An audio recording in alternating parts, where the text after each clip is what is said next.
Thinking about the concepts behind it for me is mind-boggling. I don't even want to go into it, but yeah, this is how these children I was raised. Some children in Africa, in Nigeria specifically, were raised. So it's not a huge deal for that our ass was falling. The falling ass I saw was actually a falling ass. Yeah, like I've never seen this kind of thing in my life.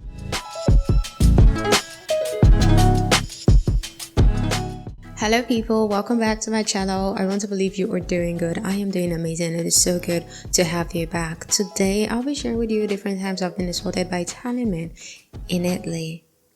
I was talking to a friend about this, and I was made to feel like I'm too much. It's not that serious. I was not being insulted. It is normal. And I was like, how are we friends again? Like, it's impossible that you think this way and we're friends. That's somewhat weird. But the truth remains, I do not have to feel this way. I don't have to feel this way. I don't have to feel the need to always have someone accompany me if I need to go out. I can't successfully leave my house without somebody treating me like a piece of meat. And this is not normal. It should not be normal. I don't know why I was made to feel like I should accept it. A year before I moved into Italy, if I was told I would find myself in Italy, I would literally say, like, no, grazie. No, I don't want.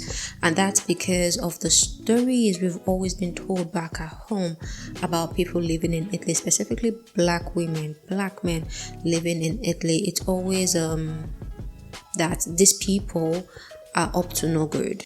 For me, something that sealed the deal was a story or an event that happened to someone very close to the family. Her sister came from Italy and told the younger sister, now that you have plenty of children, let me help you train your oldest. I'll send her to school, and by the time she starts working, she will be able to assist the family. This was a good deal for the family. And you might be like, what are you talking about? Now, if you're not Nigerian, I don't know if this is true for other African countries, but children from a very young age are groomed into believing that they would be responsible for their family as soon as they start to walk, as soon as they have their life together. One of their responsibilities would be to take care of the family. When I say family, their parents, their sibling, and I must mention that it is not in all African families, but it is a huge thing in the African family, specifically Nigerian family. Thinking about the concepts behind it for me is mind-boggling. I don't even want to go into it, but yeah, this is how these children I was raised. Some children in Africa, in Nigeria specifically, were raised. So it's not a huge deal for them to expect this child to go to school, start something for herself, and to be able to assist the family. It was a good deal, and they accepted. This girl came to Italy with her auntie, and yeah, they didn't hear from the sister again. No letters, no means of communication. And we are talking about years and years ago. I was around 10 years old when this thing happened. And this girl, like, she vanished. Eventually, she got back home. She came back to Nigeria. She went to see her parents. And that was when she started recounting the events that led to her disappearance.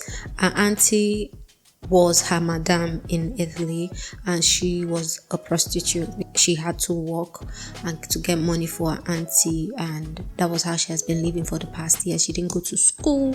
She didn't do anything good for herself. She's been prostituting. So this kind of messed with my head, and I just felt like, yeah, you're coming from Italy, we are not friends, you're trying to kidnap me, you're trying to sell me for prostitution or something. And yeah, until when I found myself in Italy, until when I decided to come to Italy, until when the event that happened that brought me to Italy happened, I didn't see myself coming to Italy. Now, when I got to Italy, I was met with another reality, which was the fact that the Italians do not see anything good coming out of the black people. It's either you are a prostitute or a drug seller, and yeah, that's it. But I didn't understand the extent to which this has eaten into the Italian mindset until around 8 months after I got into Italy. I had issues when I first got into Italy, and I had to do rehabilitation. Now, because I don't want to have my family go to the hospital every single day for a year and a half, I decided to rehabilitate at home, and we're approved by our doctor to do this. Now, when I started rehabilitating, it was with my father-in-law, who was always there with me to help me because I was very, very weak and I needed help. I just needed someone to help me. And considering I don't know anywhere, I needed him to be my compass and my walk buddy. So we always go out to walk, and every day when we go out to walk, we do different giro, which is giro is an Italian word for tour. We do different tours. On this fateful day, we went about our routine. We got to the end of the road where we are supposed to start coming back home from. At this point, we have another routine that includes us refreshing ourselves and maybe relieving ourselves if we needed to. So there's this bush, this very narrow road that we needed to enter, and to decide it, there is a fontanella. Fontanella is an Italian word for water fountain. So we go there, we refresh ourselves, we go further into the bush to urinate, then we'll come out. Now, normally I go in first. When I'm done, my father-in-law goes in. Now, I was inside, I did what I needed to do, and I came outside. My father-in-law went inside to do his thing. While I was standing by the roadside, a vehicle came to park right in front of me and was talking to me. I did not understand Italian, so I was like, "Spetta," and I called for my father-in-law, who like appeared almost immediately. And when the driver saw my father-in-law, he zoomed off. And my father-in-law was like, "What's happening?" I was like, "He's asking for direction." And I told him to wait for you, but he zoomed off. My father-in-law immediately understood what was going on. Then he started cursing, and I knew he was cursing because at this time I was conversant with Italian comedy, and I knew 1 or 2 curse words from the movies my husband has shown me at the time.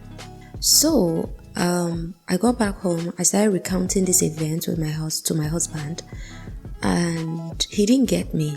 But me trying to remember what this guy was saying to me really helped the situation, because I told my husband he was saying something along the lines of "Quanto," and my husband was like, "Oh, he mistook you for a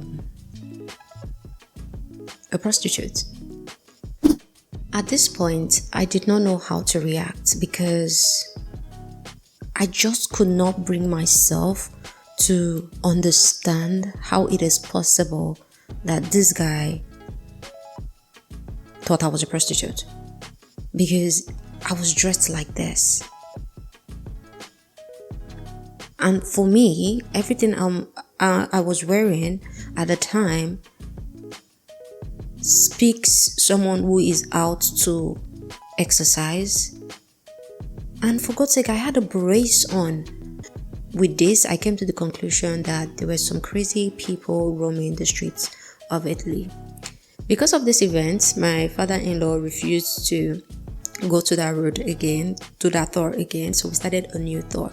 And I must mention this, I can confirm to you that this was what I was wearing, because during this period, this is what I always wear to walk. You can find me in different colors of this pair, but it's the short. I still have my bag, I still have my shoes, I still have my cap. The color of the sportwear might be different, but it's still the same fit. Now we've decided to start using another road. Good. And this new road means new story, new experience. And my father-in-law was there. He was there telling me stories left, right, and center. His childhood, what they always do on that road, how they go to take fruits, these naughty things they did. And we got to this place that's like a hill, and we climbed. Then he was showing me a particular road and said this road, or this used to be a road that leads to where we're coming from, but unfortunately people don't use the road anymore because the commune has not been doing their due diligence. And this means grasses are growing, meaning animals can be hiding under and people don't want to risk it. While we were there talking, there was this car that passed us and went slowly, and the next thing we were hearing was, hey, they were like hailing my father-in-law. They were like saying some things I didn't understand. It this caught us by surprise. Then we turned and we were looking at these people, and when we turned, they kept shouting. I didn't know what was happening. Like my brain literally went blank, and immediately my father-in-law started again. He said something along the lines of violato controlfilia, something like that, because I can't remember verbatim what he said, but it was along this line, and I picked one or two words and I was able to these idiots were thinking that we were going to do inside the bushes. I'm like, oh my god. And my father-in-law, of course, was cursing. I got home, I spoke to my husband about this, and yeah, that passed. And I didn't experience this again because I went into a bubble and did not come out of this bubble till last year, where I was like, everybody to your tent, O Israel, I am going to have fun. I've spent all these years in and out of the hospital, so now it's time for me to have fun. So I started going out date with myself, started going for ice cream, going for coffee, checking out things on my own without the help of nobody. Then it crossed my mind one day, why not go start walking again? I'm like, oh cool, that would be really cool. Then I said, you know what, I'm doing it again. I started walking again. This time there was this new road that was being constructed. They were almost done with the road. It was meant for people who trek and people who use the bicycle. And this, let's say this is the road. To the right there is a big farm where they have plants. To the left, immediately to the left, there is like a drainage, very deep and somewhat big. Then next you have the motorway with vehicles going to and fro. So there's a big demarcation between where I am using and where the vehicles are. So it was a go-go for me. Like, I really wanted to do this, so I started walking. Every day I would do 10,000 steps. This meant me going to and fro on that road 3 times. Now, the first time I was insulted on this road was this day when I was drinking water. And when I'm drinking water on this road, I don't stop. I literally walk, grab my water, open it, drink while I walk. And this is because there was a day when I found a snake, and I'm not about to let a snake wrap itself around my leg. No. So I felt I should just keep walking to avoid any sort of animal jumping out on me. While I was doing this, I had someone honking, and this was weird because I'm not on the road. There's no reason why someone should be honking at me.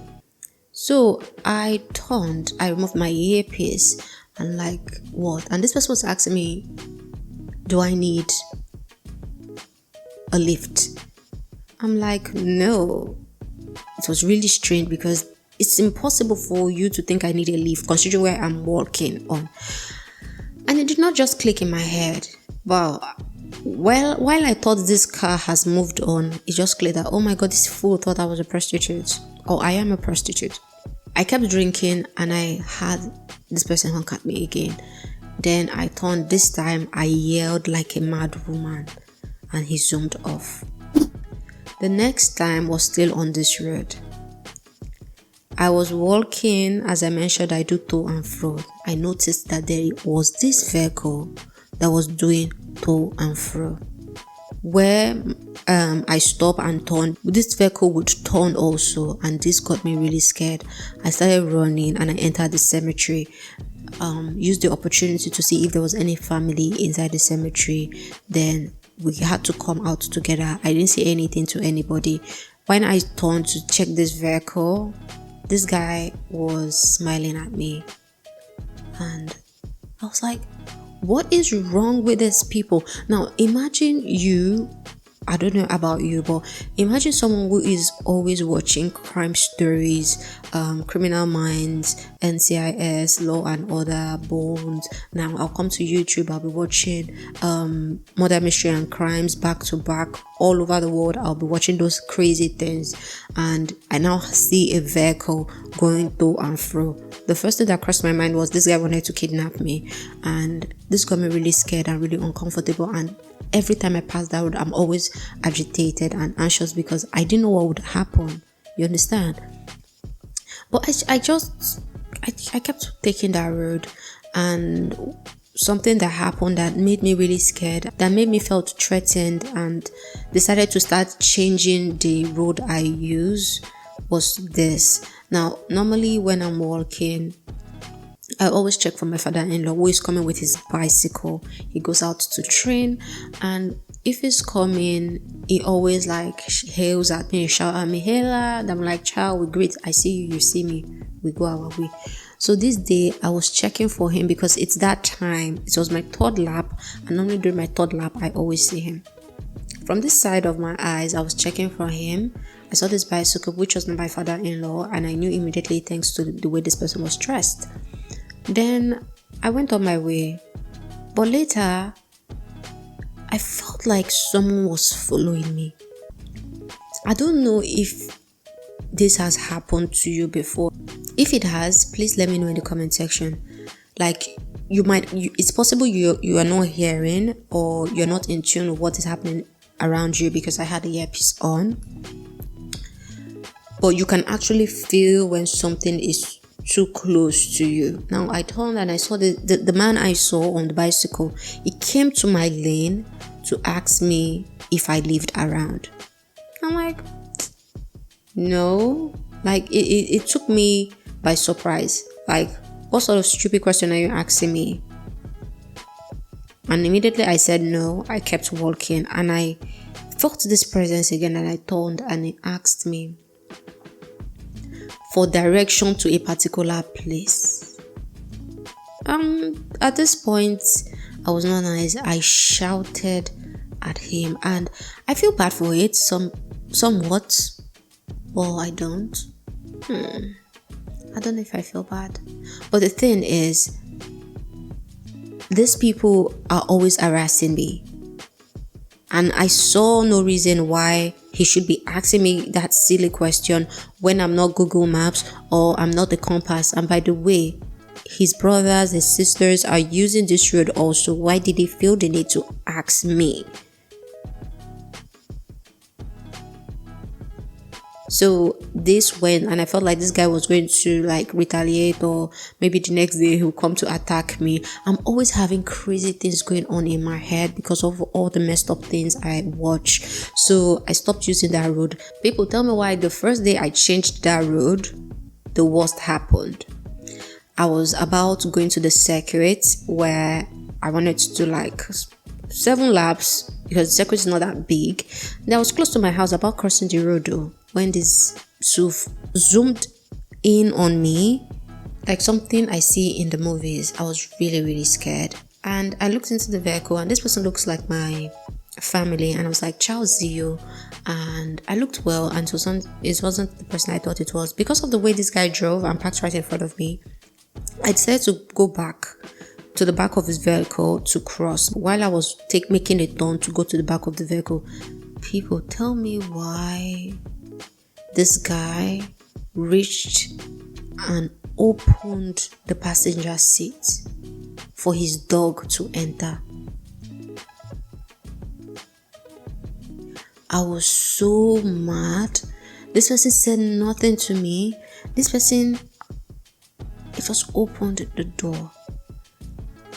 I literally needed to move back some steps to kick his door because I felt so irritated and violated.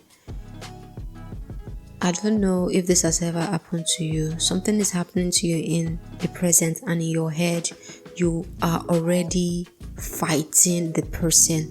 Like in my head, I already dragged him out of his vehicle and started punching him, like doing all sort of crazy to this guy because I was pissed. But I could not do anything. I am the minority. I am the black. I am the one who is considered to be the bad guy. I was so angry that I went back home and I was recounting this event, and you know what? The people around me knew I was so mad, and they advised me that I can take pictures of the plate number, and if I have a witness, I can actually press charges and sue this person. I do not know how true this is, but I'm still waiting to speak with an advocate to enlighten me on the steps I can take to actually sue these crazy people. Your offense is just to be black, and you're automatically tagged nothing good. So regardless of if you're dressed as a police, you're dressed as a nurse, you're dressed as a cleaner, you're dressed as a pilot, you're dressed as a teacher, you're dressed as a doctor, what they are saying is black. And when they see black, they are saying sex workers, they are saying drug dealers. The other day, people, I was in the Coliseum. I and my husband were seated together, and from my eye level, we are sitting so low that my eye level was seeing from waist down of people passing. When this couple passed me, the first thing that came out of my mouth is, "Oh, Poverina, ass is falling." And my husband was laughing. He went crazy laughing. And I was like, what's wrong with you?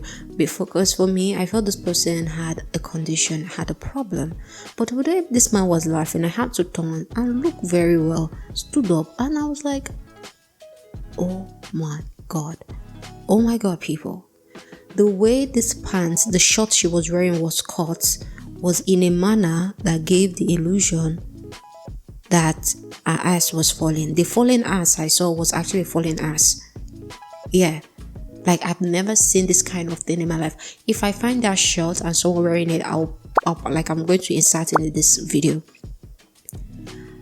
It was literally a pants. Like the bottom part of the shirt started from halfway her butt, so you can see the remaining half falling down, and what she was wearing was super tight. So the shirt grabbed her so much that it pushed the remaining part of her ass down.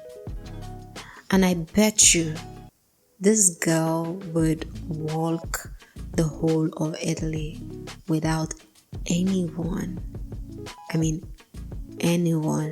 asking her how much, or if she needs a lift, or what is the direction to somebody's house, or someone opening the door to her.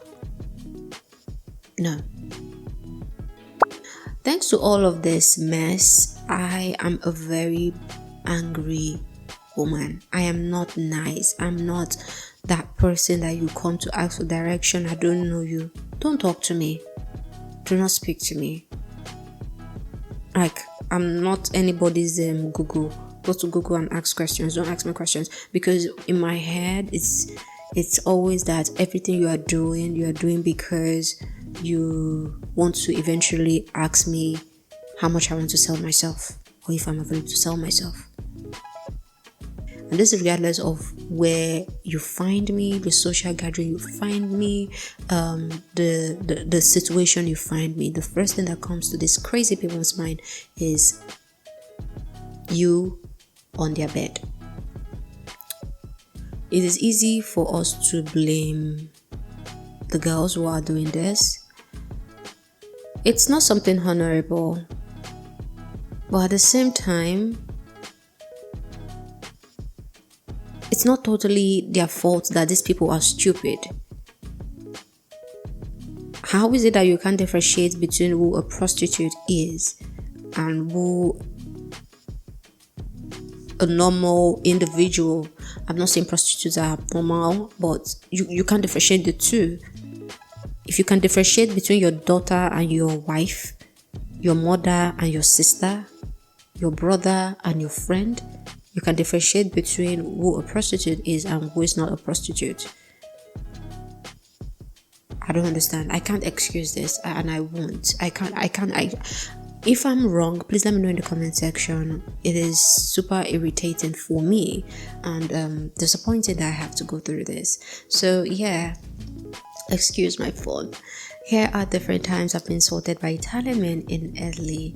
Please let me know if you have experienced this. Oh my god, if you have experienced it, I know you must have gone through one or two things. Let me know your story in the comment section and how you handled it. And if you've not been through this, oh my god, I'm happy for you, congratulations. But please do not discredit the reality of other people's life because you've not experienced it. I've had people say some things does not work, it does not matter, it's not real, because they're in a particular bubble and they have not been exposed to the harsh reality of a black person living in Italy. I did not know these things to be true. I have never told one who has experienced it to shut up. No. Until when I left my whole situation and moved to the world, that was when these things started happening. Now, considering I am not a worker in Italy, I am always in my zone. This happened to me. Imagine what a black woman who have to go to work every day would experience. I'm not always on the street doing one or two things because I don't have anything to do. Imagine a woman who has things to do, that is always on the run, that does not have a car. Imagine what she will have to go through. Yeah. So this is it for this video, and thank you for watching. Like, comment, share, subscribe if you want, and I'll catch you in my next video. Ciao.